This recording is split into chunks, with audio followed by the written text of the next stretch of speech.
Welcome to the Daily Objective, day 87 of the war in Israel.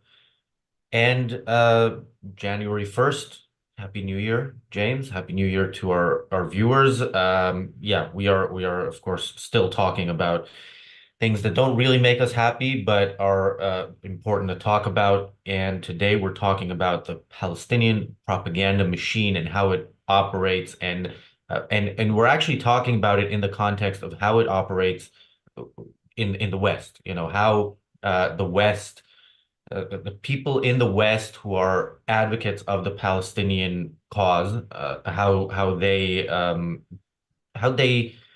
deal with information and disseminate it. James, do you have any opening remarks before I go to my first example of Well, Happy New Year to you and all of our listeners. I do hope that this will be a better year than last year, as I said yesterday. But that is the real question here. And something that we talked about yesterday that I think is very connected and related here. It is ideas that shape history. Ominous Parallels by Dr. Leonard Peikoff is such a vital book in this respect. One can ask, for example, the general question, how could civilized people have supported and voted for Adolf Hitler in the 1930s? But equally, one has to ask, how in the West can intelligent university professors, presumably students, presumably support Hamas after October 7th, after these horrors? It's a fair question. What can so twist and corrupt minds? I look in the conservative media at these interest groups, these political activist groups that are funding, giving millions to support these protesters and these celebrations of October 7th that you're seeing, these pro-Hamas demonstrations all over the world. Of course, they're funded. They're funded by millionaires, of course. But why are the millionaires doing it? It's the ideas that they're taught at university. It's no accident that the place where you're seeing a lot of the demonstrations, particularly in my country, the United States, are at universities. It is no accident that the president of Harvard University, Claudine Gay, cannot articulate a coherent response when it comes to violent anti-Semitic threats on Harvard campus. It stems from the universities. Dr. Peikoff is exactly right. Of course, it is most importantly not the direct support for someone like Hitler or Hamas. It's the ideas that underlie it. So it's all that mysticism and anti-reason. It's all that altruism and self-sacrifice. It's all that collectivism. Whether you're overtly pro-Hitler or pro-Hamas is sort of beside the point. If those are the ideas that you're teaching, you're conditioning and preparing people for this very thing. And but there were, as I say, the strongest demographic almost were the university campuses for Adolf Hitler in 1932-33. Yes, there were famous intellectuals like Martin Heidegger who were overtly pro-Nazi. Yes, college students, university students in the German-speaking world. But something, one of the differences is that was sort of limited to the German-speaking world if they were overtly pro-Hitler. Today, the overtly pro-Hamas is now bold, loud, unashamed, and all over the world. So in a sense, it's far, far worse than it was in the 1930s. These people are overtly supporting Hamas in a way they did not overtly support Adolf Hitler, although Adolf Hitler, one of his strongest demographics were university students. I'm not exaggerating. I'm not exaggerating. And so when you hear these bizarre, horrific defenses of October 7th, the source and center of all of that are the universities and the ideas they're being taught there. I mean, what else can explain a justification for October 7th? yeah. What has so twisted their minds that they can go out and demonstrate in the wake of October 7th? Um, Yeah, and I, we see this from the left, we see this from some elements on the right, both in the US and in the UK. Here on the left, we've spoken a lot about Owen Jones on this show and on this channel since October 7th. Owen Jones is a left-wing columnist for The Guardian. He has a YouTube channel as well. He's very active on Twitter. He So he saw, so the IDF, for anybody who doesn't know, the IDF put together a video of some of the videos of the horrors that happened on October 7th, some of which were filmed by the terrorists themselves, some of which were filmed when the IDF came in and after it ended.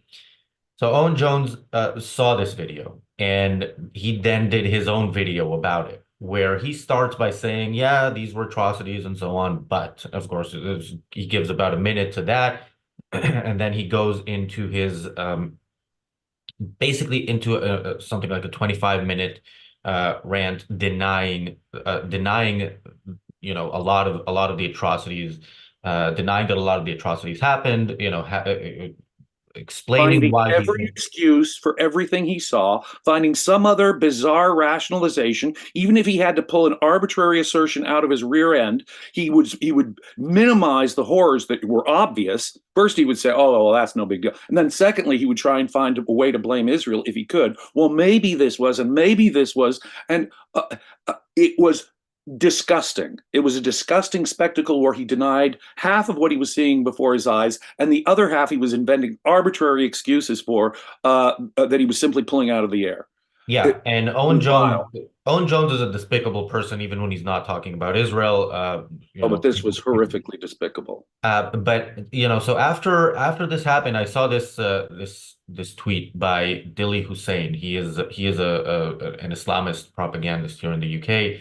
Um, and he's the editor of Five Pillars UK, which on Twitter, on X, their bio is the only independent Muslim news site in Europe, Australia, and the Americas, established 2013. All right, so they're very anti-Israel. Dili Hussein has called for the dismantling of Israel, and as have many here. We'll get to that in a minute. But he tweets this. He quote tweets Owen Jones after Owen Jones saw that video, and he says, Owen Jones confirms after attending Israel's official screening of the events of October 7th that no proof of beheaded babies, no proof of Hamas killing children, no proof of Hamas killing children, no proof of rape, no proof of beheading humans alive, uh, and Hamas asked Israeli goers if they were soldiers or civilians. So this is a big part of how this propaganda machine works among these propagandists. And by the way, they're not stupid. They're not ignorant. We had a video where we talked about this video that went viral of the woman going from the nation to the sea, and then the guy asked her, "What are you talking about?" And she says, "Oh, from the mountains." She didn't know. They know very well what they're They talking know. about. And and this is how it works. So somebody says something, and it's either when something comes from Israel, you deny immediately that it has any validity whatsoever.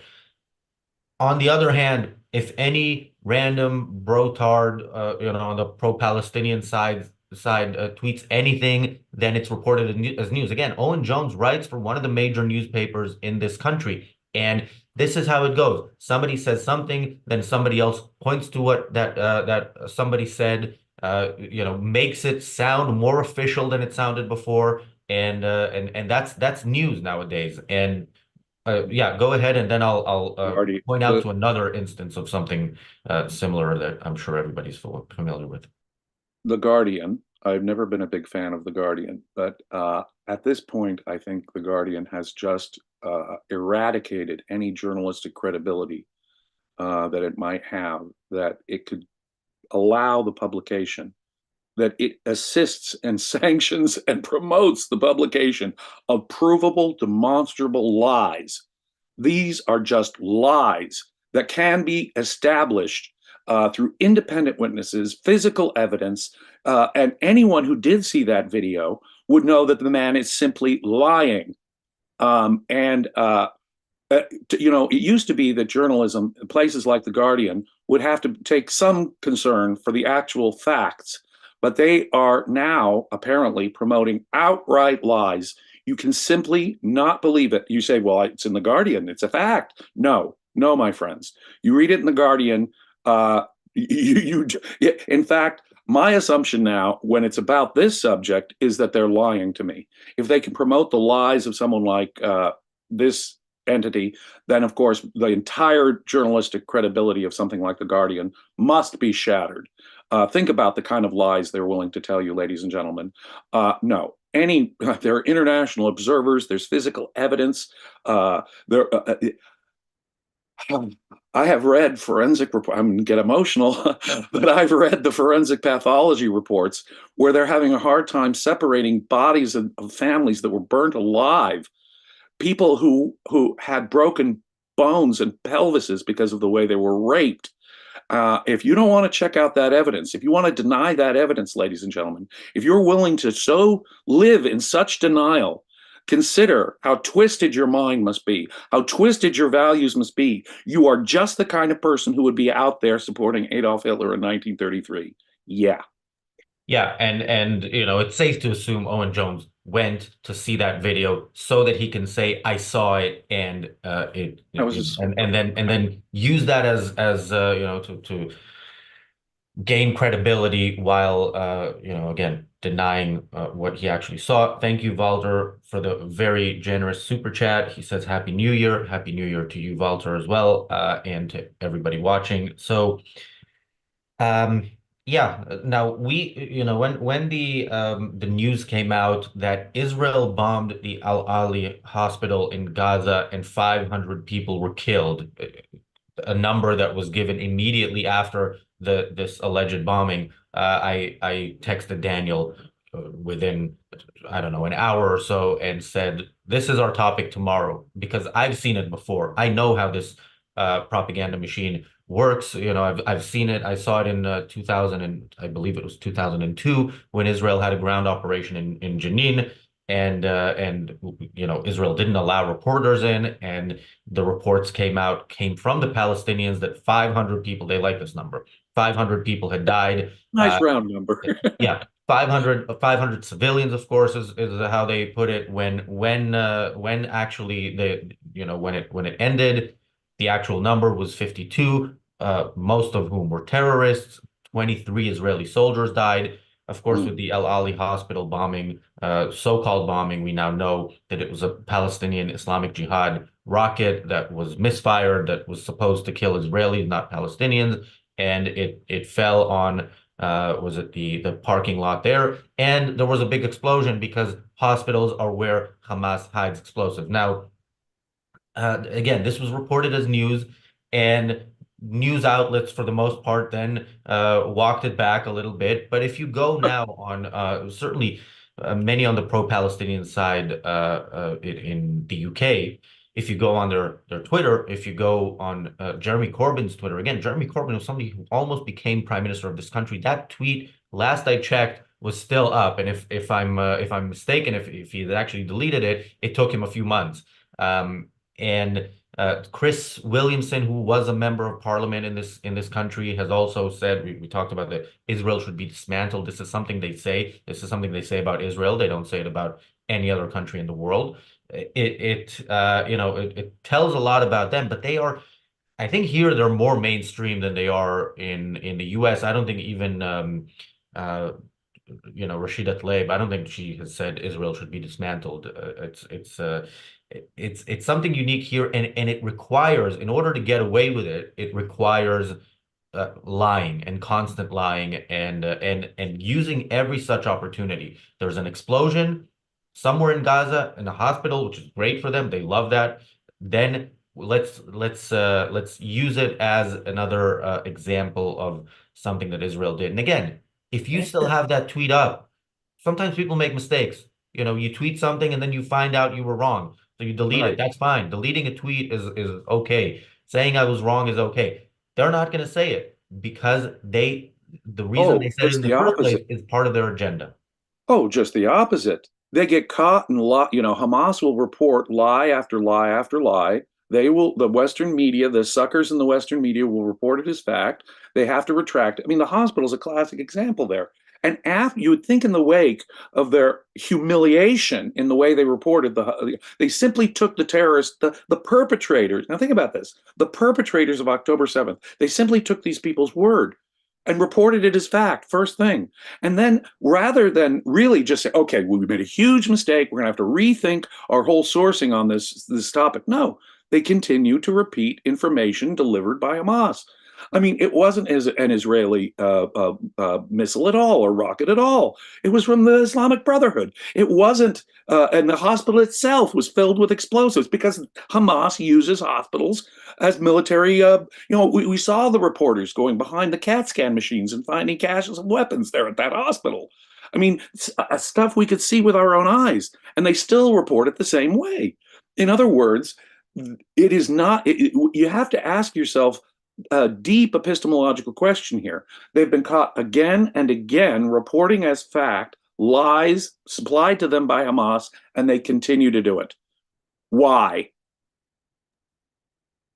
Yeah. The fact that the numbers are still now something that some news outlets have changed is now they will sometimes say these numbers are from the Gaza Health Ministry which is run by Hamas. Now, but you're still reporting it. I mean, Right. the right way to say it is, these are the numbers given to us by the people who committed the atrocities on October 7th, and this is what we choose That's to the only report. way to put it.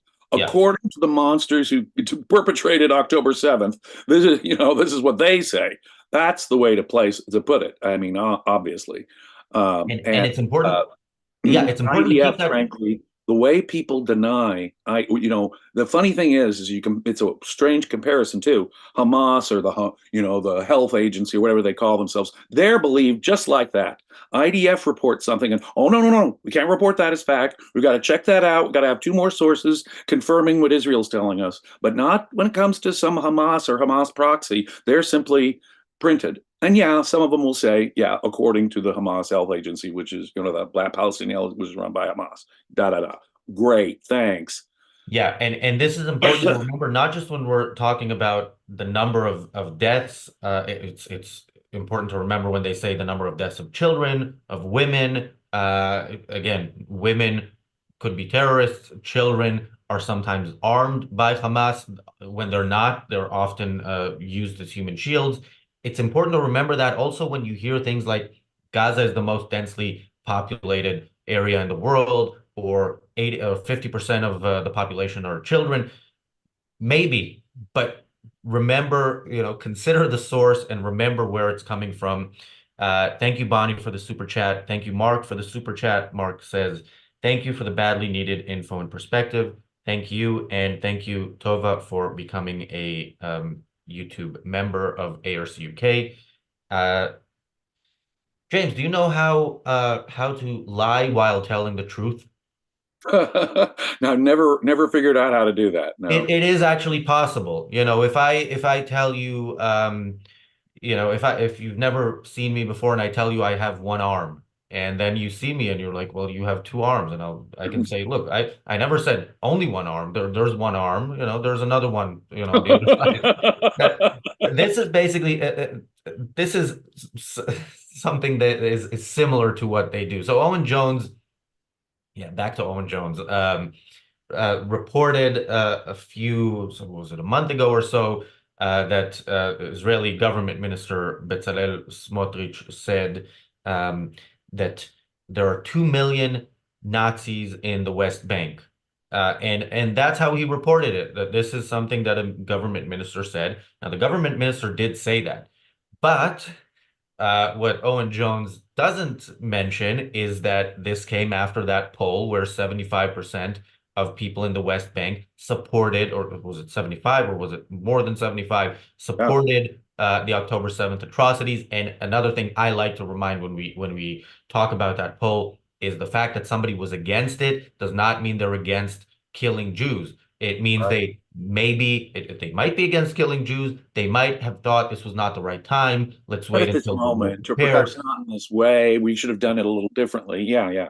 Yeah, but still, saying there are 2 million Nazis in the West Bank, having seen that poll, it's difficult to argue against it unless you ignore it and say, look, some evil Israeli or evil Jew, I don't know how exactly it works inside Owen Jones's mind, has said something, and we can use this to further our agenda.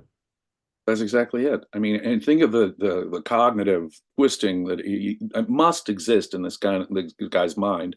I mean, he can see the video. I mean, see it, lie about it, minimize it, do all that, right? And then turn around and say, look, ignore the fact that at least three-quarters of the Palestinians are actually in support of all that.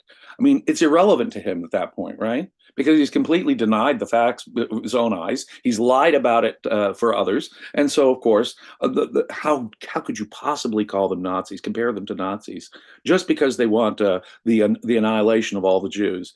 How dare you compare them to Nazis?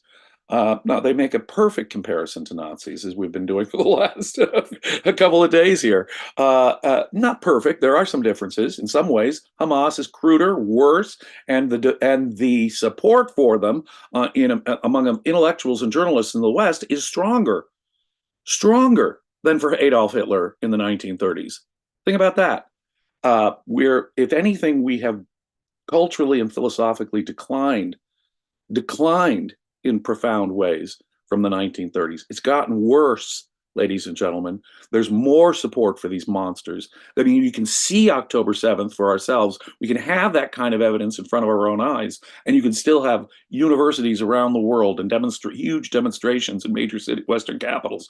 In Yeah. effect, things have gotten culturally worse since the Nazis. That's a horrific thing to say, but I'm afraid I have to say it.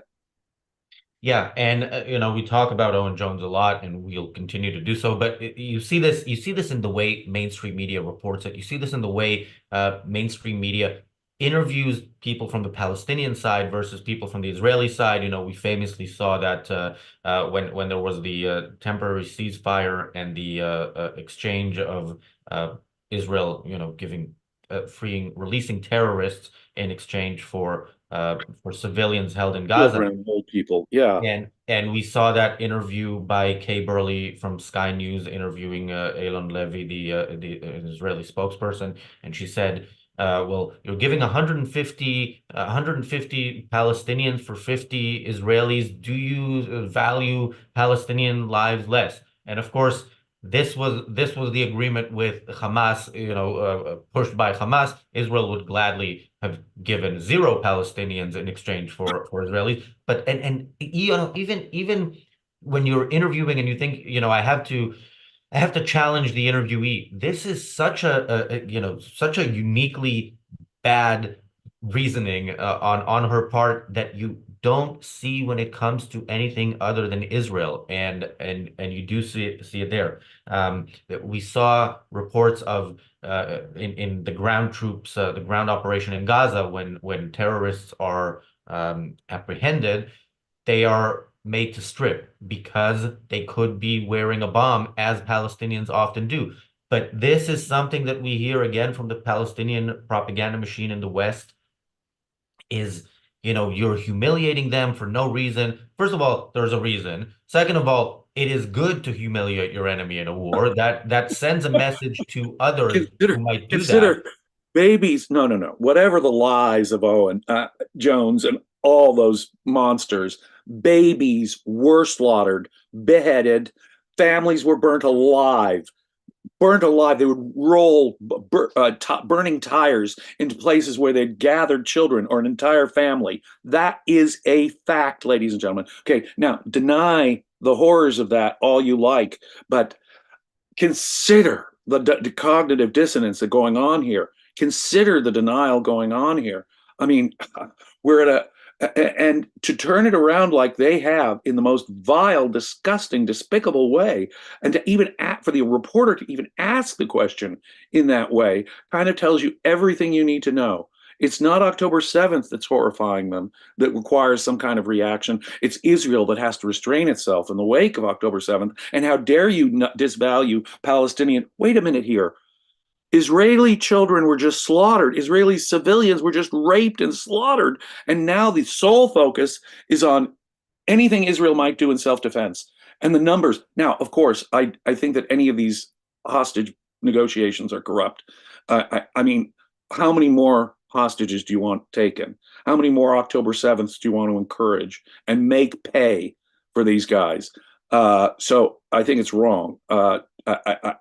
My heart bleeds for the families of the hostages. It really does. But I cannot see myself sanctioning more hostages, encouraging and making pay the taking of more hostages, which is all that Israeli and American policy has done when we negotiate with Iran or Hezbollah for hostage or Hamas for hostages. That's all that we do. Yeah, and by the way, we're gonna talk tomorrow about tomorrow's episode is titled "Did Israel Create Hamas?" and we're gonna broaden that conversation out a little bit to talk about how generally the West deals with its enemies or with places where it has multiple enemies. And yeah, so make sure you watch that, and the reality show is back tomorrow right after the Daily Objective. We also have a video on the Briefly Objective, our other channel, which is starting in a few minutes. James, we talk about all these horrible people who are, tweeting their horrible ideas, or posting them on X. You are also on X, right? What is your handle on X, so that people who want to hear more from you can follow you? I think I'm at James Valliant. So James S. Valiant. I should have had my Twitter handle. Yeah, sorry.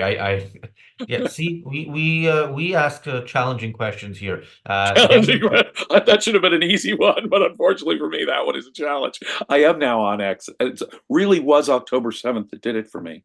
It's only been in the last couple of months that I've been on X. I've never really liked that forum, but in the wake of October 7th, I waded right into a forum. I don't have much fun usually arguing it, but I'm there with a handle. I'm not quite sure yeah. what By it the way, Daniel corrects you and says the handle is at James Valley 81018. That is a terrible handle, by the that is way. a terrible handle. I really need to fix it. But But it thank you. is in the chat as well. And I am also on X at Razi Ginzberg. That is easier to find, although I You're to see find. people misspelling my name often. And yeah, when we're not here, yeah, I also hate that platform.